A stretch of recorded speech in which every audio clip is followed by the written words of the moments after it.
Bonjour à toutes et à tous, on se retrouve donc suite à mon analyse d'EDF et de Vivendi pour cette nouvelle vidéo. Ce samedi 2 octobre 2021, dans cette vidéo je vais analyser deux petites sociétés du compartiment Alternext, Réalité, qui est donc en promotion immobilière, et Kerlink dans l'Internet. Internet des objets. Si toutefois vous avez manqué la précédente vidéo d'analyse d'EDF et de Vivendi, je fais une courte présentation. Donc Stéphane Breuil, je suis trader indépendant. Le 1er novembre, se fera 5 ans exactement que donc je fais du trading. Et pour le moment, tout se passe bien. Toutes mes années ont été positives.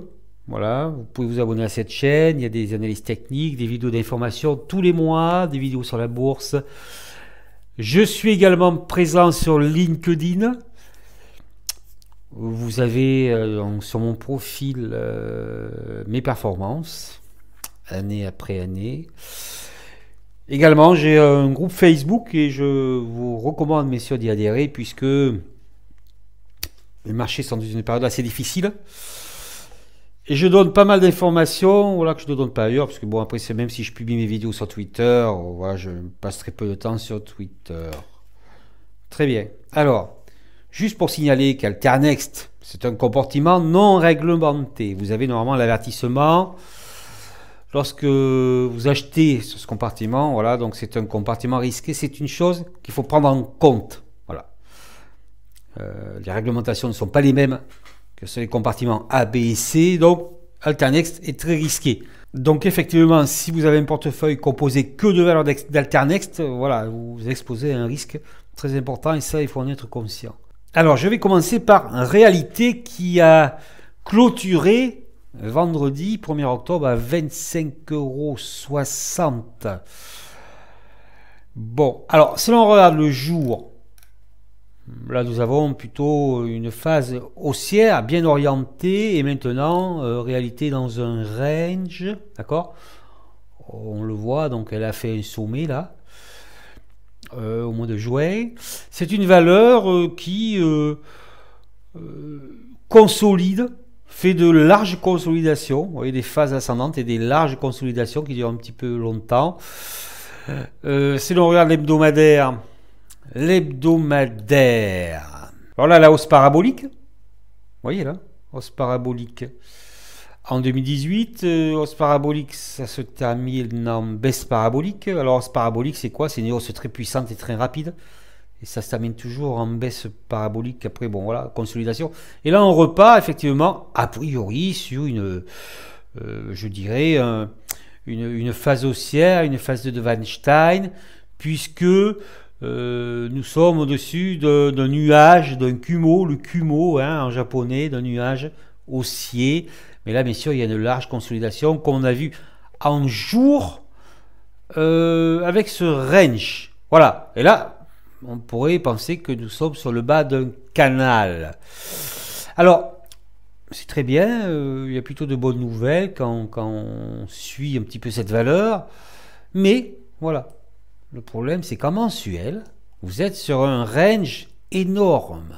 D'accord? Un range qui dure depuis bientôt 4 ans. Après cette phase parabolique, là, c'était plutôt bien parti. Malheureusement, elle a cassé le support. Et donc, elle est arrivée ici. Bon, vous voyez, le problème, c'est qu'elle n'a pas pu redépasser ses anciens plus hauts. Et finalement, ça se termine par un range. Et là, le titre et sur le haut d'un range. Voilà. Sur le haut d'un range. Alors, ce qu'il faudrait, c'est dépasser en clôture l'ancien plus haut ici, historique, c'est-à-dire les 29,40 €. Le dépasser en clôture mensuelle. Parce que là, on pourrait donner une nouvelle impulsion, mais là, vous voyez, ça bloque. Alors, le risque, c'est quoi le risque? Déjà en mensuel, c'est de revenir sur la moyenne 20. Vous devez surveiller votre moyenne 20, là, qui est légèrement montante. Donc le titre dans l'absolu, là, elle a tendance à se réaplatir. Attention, on pourrait revenir sur la moyenne 20. Ici, à 22 € 90 parce que vous voyez très bien, bien qu'il y ait de belles faces sur cette valeur, c'est un range. Et nous sommes plutôt sur le haut du range. Alors l'impulsion, bien sûr, ça serait intéressant si on passait les 29,40 € en clôture sur réalité. On voit bien l'importance de la clôture au-dessus des 29,40 pour donner une impulsion sur un hebdomadaire. Vous voyez que ça bloque ici. Et le fameux support correspondant à la moyenne 20 mois, excusez-moi, à 22,90 €, vous voyez qui est intéressante puisque ça correspond au Gumospan. Hein, donc tant que vous ne passez pas en dessous, mais voilà, c'est haussier. Alors là, réalité, si on passe les 29,40 en clôture mensuelle, on va chercher, voilà, vous voyez, parce qu'il y avait une mèche en mensuel, vous voyez, les objectifs un peu plus mais voilà. Et là, c'est tout à fait possible. Hein, quand on regarde ça, c'est tout à fait possible. Sauf que bien sûr, il ne faut pas rompre votre Gumospan hebdomadaire. Hein, donc ça, c'est très important. Parce qu'après, voilà. Hein, on peut démarrer une phase baissière éventuellement. Vous voyez qu'il y a une grosse zone de support ici vers les 18. Alors là, et on va le voir en jour. Donc ce fameux 22,90 en jour, là, il y a une zone effectivement de support. Vous voyez que ça rebondit souvent. Hein, on le voit, il y a des mèches basses. Alors là, ça n'a pas gapé, mais ça n'a pas été, voilà, c'est pas passé loin vendredi. Hein. Donc vous voyez une zone ici, là, vers voilà, les 24,70, cette zone-là, hein, qui fait office de support sur réalité. Donc là, nous n'en sommes pas très loin, hein, d'accord. Nous avons encore un gap haussier, on peut le noter ici à 24,1. Hein, le gap haussier de janvier 2021 n'a pas été refermé. On a un gap ici à 24,1. Donc ça fait office de support. Et ça a été testé plusieurs fois. Hein. Donc là, vous voyez qu'en jour, nous sommes clairement dans un range. Donc là, effectivement, quand vous voyez ça, dépasser les 29,4, autant ça paraît être évident en hebdomadaire, mais ce n'est pas du tout évident en jour, puisque là, on prend comme repère Kijun-sen, ici, qui est plat, à 27,40 €. Donc, ce qui peut se produire, c'est quoi là? On remet sur 27,40 et après, on peut osciller éventuellement entre 27,40 et les 24,70, 24 €, voire passer et aller chercher le haut. Donc là, voilà, donc le spéculateur, je dirais, mise sur des unités très basses. Il mise même pas sur du jour. Donc déjà, vous voyez, sur du jour, c'est un range, donc c'est compliqué. Donc sur de l'intraday, voilà, effectivement, mais ça sera sûrement encore plus compliqué parce que, bon, l'horaire, on est baissier, vous voyez. Bon, on peut dire qu'il y a un range ici. D'accord. Le 4 heures, c'est baissier. Hein, et vous voyez, on est proche là du 2 zones. Hein. Donc c'est là où vous apercevez, quand vous avez l'intraday baissier le jour en range, que de rejoindre les 29,40, ça paraît beaucoup moins évident, alors que ça paraît beaucoup plus évident en hebdomadaire. Voilà, ce qu'il faut retenir sur réalité, c'est que, attention au mensuel, c'est un range. Plutôt sur le haut du range, ça paraît évident de continuer en hebdomadaire. Pour cela, vraiment, pour continuer, il faut dépasser les 29,40. Mais vous voyez que c'est du range en jour. Et baissier en intraday. Donc là, c'est déjà beaucoup moins évident. Donc le premier objectif aussi, bien sûr, c'est les 27,40 qui jouent de scène jour. Hein. Voilà, après on voit ce qui se passe. Et là, nous sommes proches d'un support, 24,70, extension du gap haussier de janvier 2021 à 24,1. Je vais passer maintenant à Kerlink. C'est vrai que j'y pense maintenant. Bon, Donc là, j'ai pour Realtime, hein, c'est le logiciel que j'utilise pour trader. Là, donc c'est mon compte, ce que j'appelle le PT2. Si vous venez sur Facebook, vous saurez tout ça. Et c'est un petit compte, vous voyez, hein. C'est un petit compte. Donc je fais une performance assez conséquente pour c'est un petit compte, hein. Et les PV ont été retirés. Voilà, si vous venez sur Facebook, vous serez au courant de tout ça. Donc je voulais vous le dire parce que voilà, vous voyez ça, mais c'est pas mon portefeuille principal, ça c'est le deuxième portefeuille, hein, de trading. Carlink. Alors Carlink, c'est une longue histoire parce que je l'ai analysé plusieurs fois. Donc 4,91,5, Carlink, bon, j'ai pris du dislike là-dessus parce que bon, voilà. On me dit oui, tu comprends pas. On m'avait fait un petit commentaire sur YouTube. Bon, non. Au bout d'un moment, moi je le dis, je me permets, hein, mes chers auditeurs, de faire une petite parenthèse, hein. Il faut être réaliste quand vous êtes sur les marchés financiers. Vous n'êtes pas là pour rêver. Parce que je me souviens, maintenant je suis trader, c'est toujours ce que j'ai voulu faire, je veux dire, j'avais toujours ça en tête.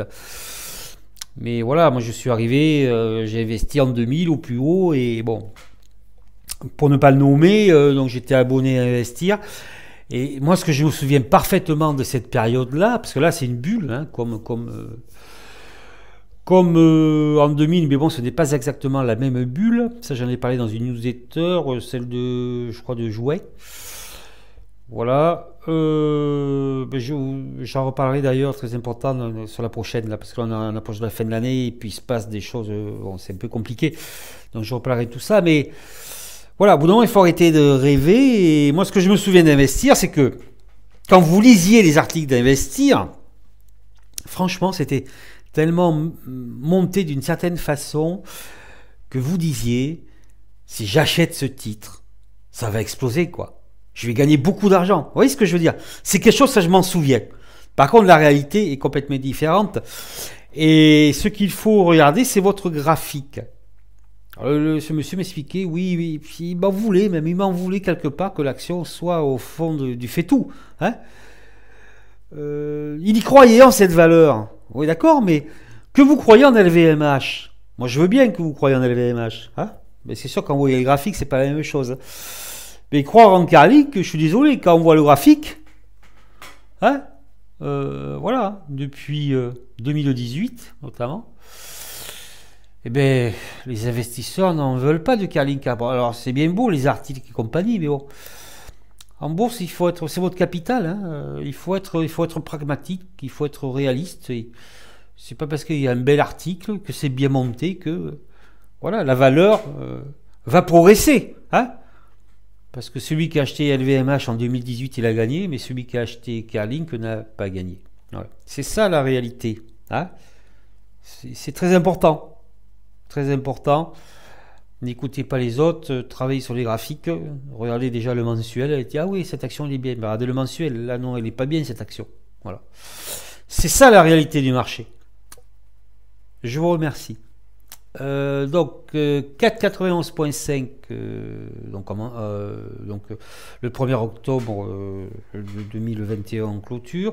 Bon, ben, Carlink, ça se passait plutôt bien au départ, hein. C'est un peu comme réalité. À part que c'était pas parabolique, c'était plutôt sympa, ça montait tranquille. Puis là, la grande descente, l'effondrement total. On était à quasiment à 24 euros.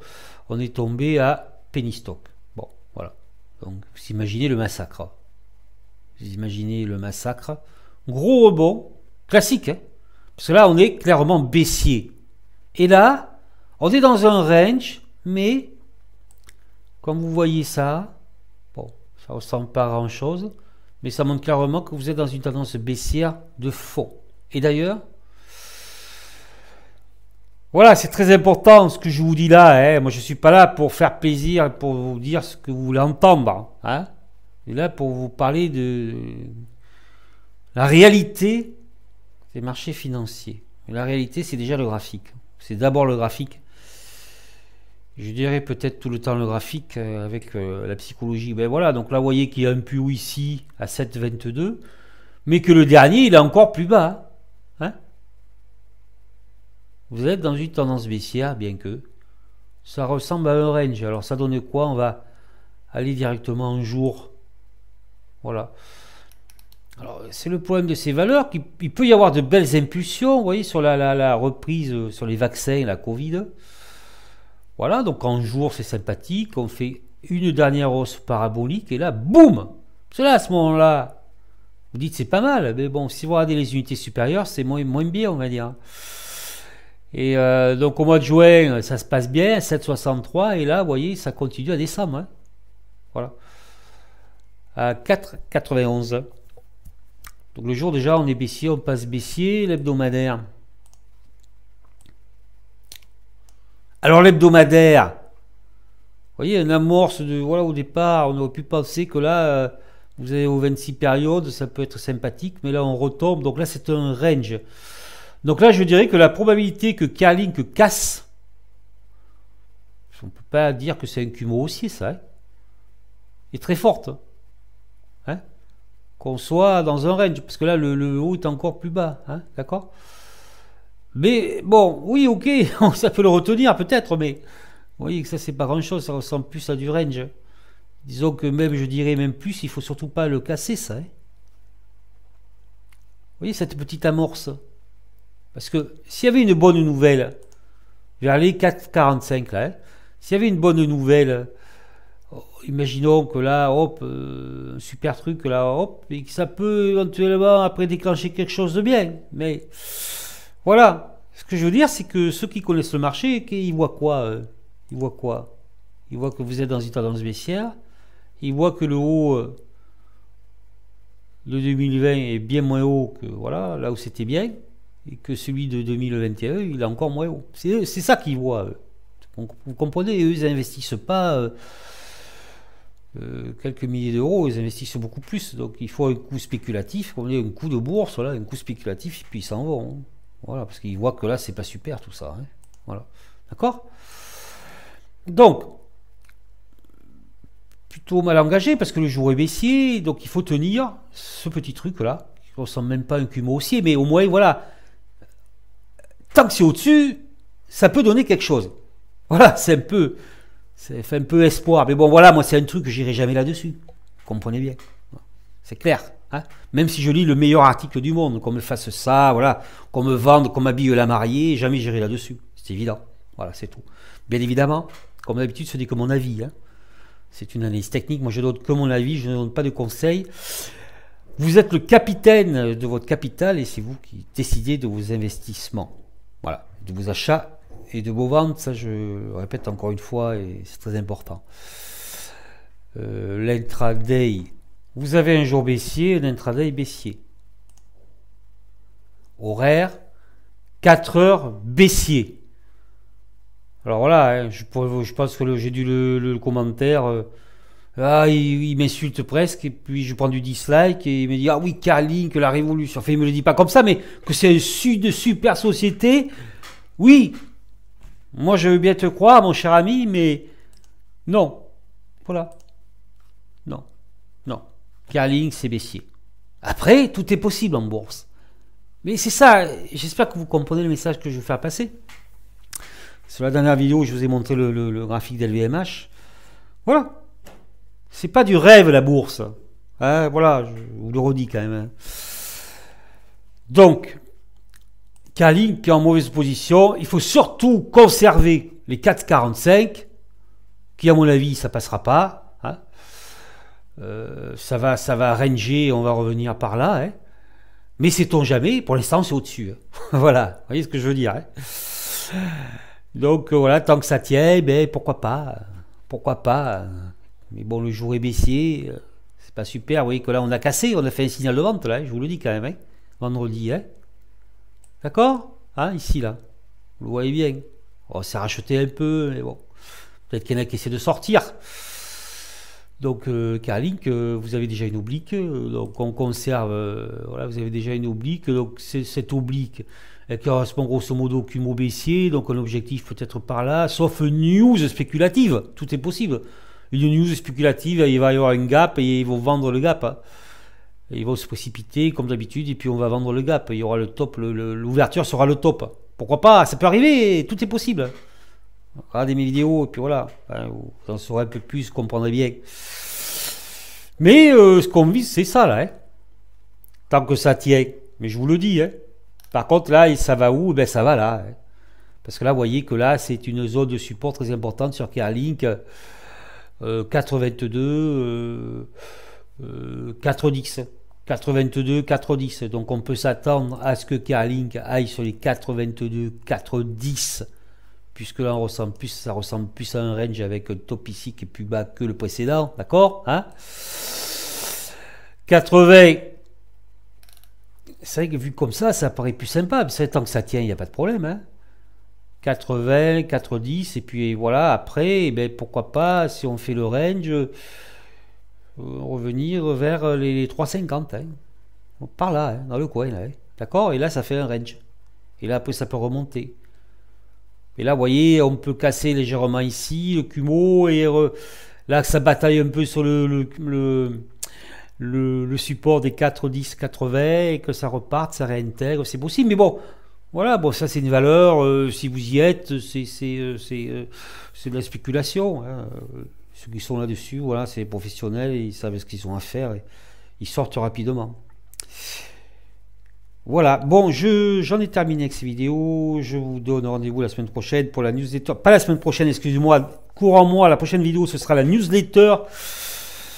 Voilà, donc je vais commencer à faire un petit peu le bilan de ce qui s'est passé. Bon, c'est très intéressant, ne manquez pas cette heure. Abonnez-vous à la chaîne si vous avez aimé cette vidéo. Puis laissez-moi un petit like, ça sera toujours apprécié. Et n'hésitez surtout pas à dire ce que vous pensez de cette analyse.